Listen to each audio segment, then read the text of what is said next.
ജനാധിപത്യത്തിന്റെ ശക്തി എന്ന് പറയുന്നത് എക്സിക്യൂട്ടീവ്, ജുഡീഷ്യറി, ലെജിസ്ലേച്ചർ മൂന്ന് തൂണുകളാണെന്നാണ് നമ്മളെല്ലാം അവകാശപ്പെടുന്നത്.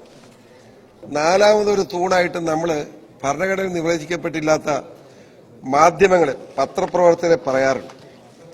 സർ, നമ്മളെ എക്സിക്യൂട്ടീവിനും ജുഡീഷ്യറിക്കും അതുപോലെ ലെജിസ്ലേച്ചറിനും ഒക്കെ ആനുകൂല്യങ്ങളൊക്കെ കാലാകാലങ്ങളിൽ മാറ്റുന്നുണ്ട്. പക്ഷെ ഈ പത്രപ്രവർത്തന കാര്യം മാത്രം ആരും അന്വേഷിക്കുന്നില്ല എന്ന സത്യം നിഷേധിക്കാൻ പറ്റില്ല സാർ. അതായത് സാർ, ഇവിടെ ഭരണഘടന അടിസ്ഥാന തത്വങ്ങൾ ചർച്ച ചെയ്യപ്പെടുന്ന ഈ കാലത്ത് നാലാം തൂണായി വിച്ഛേദിക്കപ്പെടുന്ന മാധ്യമപ്രവർത്തന അവസ്ഥയെ നമ്മൾ ഗൗരവമായി ചിന്തിക്കണമെന്നാണ് എനിക്ക് സൂചിപ്പിക്കാറുള്ളത്. സാർ, ഈ നാളിതുവരെയായി ആകെ ഈ വിഭാഗത്തിൽ കൊടുത്തിരിക്കുന്ന ആനുകൂല്യം എന്ന് പറയുന്നത് മുൻ മുഖ്യമന്ത്രി കെ കരുണാകരൻ വിഭാവനം ചെയ്ത് നടപ്പാക്കിയ മാധ്യമ പെൻഷനാണ് സാർ. അതും പൂർണ്ണമല്ല. അപ്പോ എത്രയോ വർഷങ്ങൾക്ക് മുമ്പുള്ളൊരു പെൻഷൻ പദ്ധതിയാണത്. ആ പദ്ധതിയെങ്കിലും ഒന്ന് പുനരാവിഷ്കരിക്കണ്ടേ? അത് ഇപ്പൊ കരുണാകരന്റെ കാര്യം അവർ പറയുന്നത് പോലെ വരും കാലങ്ങളിൽ മാധ്യമ സുഹൃത്തുക്കൾ പിണറായി സഖാവിനെ പറ്റിയും പറയാനുള്ള അവസരം ഉണ്ടാക്കാൻ മുഖ്യമന്ത്രി പിണറായി വിജയൻ തയ്യാറാകണം എന്നാണ് സാർ എന്റെ അഭിപ്രായം. കാലോചിതമായ പരിഷ്കാരവും പൊളിച്ചെഴുത്തും പദ്ധതി കൊണ്ടുപോകണം സാർ.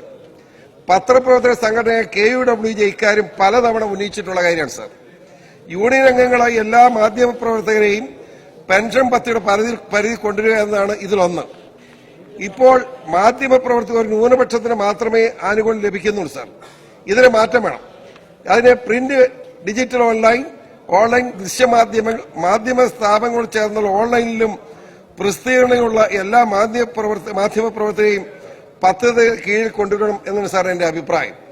സാർ, ഈ മാധ്യമരംഗത്ത് പ്രവർത്തിക്കുന്ന ആരെയും മാറ്റി നിർത്തേണ്ട കാര്യം നമുക്കില്ല. അപ്പോ കാലോചിതമായ പെൻഷൻ മാറ്റം വരുത്തുക മാത്രമല്ല, ഈ മുഴുവൻ ഈ മേഖലയിൽ പ്രവർത്തിക്കുന്ന, ഓൺലൈൻ ഉൾപ്പെടെ പ്രവർത്തിക്കുന്ന മാധ്യമ സുഹൃത്തുക്കളെയും ഇതിന്റെ പരിധി കൊണ്ടുവരണം എന്നാണ് സാർ എന്റെ അഭിപ്രായം. നമുക്കറിയാം സാർ, കഴിഞ്ഞ ഇത് സംബന്ധിച്ച് ഇന്ത്യ രാജ്യത്ത് ഒരു നിയമമുണ്ടെന്ന് പറയാൻ കഴിയുന്ന മഹാരാഷ്ട്ര നിയമസഭ കഴിഞ്ഞ 2017 ഏപ്രിൽ 7 നിയമസഭ ഇത് സംബന്ധിച്ച നിയമം പാസാക്കിയിട്ടുണ്ട് sir. Maharashtra media persons and media institution prevention of violence and damage or loss to property. Sir, ഇത് മാധ്യമപ്രവർത്തകർക്ക്, സ്ഥാപനങ്ങൾക്കെതിരായ ഏത് അക്രമവും ജാമ്യമില്ലാ വകുപ്പിൽ കേസെടുക്കാം. ഇതനുസരിച്ച് അക്രമത്തിനായി ഗൂഢാലോചന നടത്തുന്നതടക്കം 3 വർഷം വരെ ജയിൽ ശിക്ഷയും 50,000 രൂപ പിഴയോ രണ്ടും കൂടെ ലഭിക്കാവുന്ന കുറ്റമാണ്. ഇതുകൂടാതെ മാധ്യമ സ്ഥാപനത്തിനോ മാധ്യമപ്രവർത്തകർക്കോ ആക്രമണത്തിലുണ്ടാകുന്ന നഷ്ടവും ചികിത്സാ ചെലവും കുറ്റവാളിയിൽ നിന്ന് ഈടാക്കുവാനും കഴിയും. സാർ, എന്തുകൊണ്ട് ഇതിന് ചേർന്ന രീതിയിലൊരു നിയമം നമുക്ക് ഉണ്ടാക്കിക്കൂടാ എന്നതിനെപ്പറ്റി ചർച്ച ചെയ്യണമെന്നാണ് സാർ എന്റെ അഭിപ്രായം. നമ്മുടെ സംസ്ഥാനത്ത് സാർ വളരെ വ്യക്തമായി KWJ അവർ പ്രമേയം പാസ്സാക്കിയിട്ടുണ്ട് സാർ. കോട്ടയം പ്രസ് ക്ലബ് ഇക്കാര്യം ജില്ലയിലെ എല്ലാ MLA-മാർക്ക് നിവേദനം നൽകി സാർ. ആ കാര്യം ഞാൻ ചോദിക്കുകയാണ് സാർ, നൽകിയിരുന്നു. എനിക്ക് തോന്നുന്നു സാർ, ഇത് വളരെ നിസ്സാരമായി ചെയ്തു തീർക്കാവുന്ന ഒരു കാര്യമാണ്.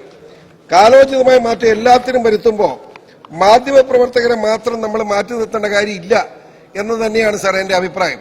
KUWJ ഇക്കാര്യം പലതവണ ഉന്നയിച്ചതാണ്. മുഖ്യമന്ത്രിക്ക് നിവേദനം നൽകിയിട്ടുണ്ട്. അവരുടെ ഈ വർഷത്തെ വാർഷിക പൊതുസമ്മേളനത്തിലും തൃശൂരും മലപ്പുറത്തുമാണെന്ന് തോന്നുന്നു നടത്തിയ സമ്മേളനത്തിലും അവർ പ്രമേയ രൂപേണ ഈ കാര്യം ബഹുമാനപ്പെട്ട ഗവൺമെന്റ് ശ്രദ്ധപ്പെടുത്തിയിട്ടുണ്ട്. ഈ കാര്യം പ്രത്യേകമായി ബഹുമാനപ്പെട്ട മുഖ്യമന്ത്രി ശ്രദ്ധിക്കണം എന്ന് വിനയപുരസ്സരം അഭ്യർത്ഥിക്കുകയാണ്.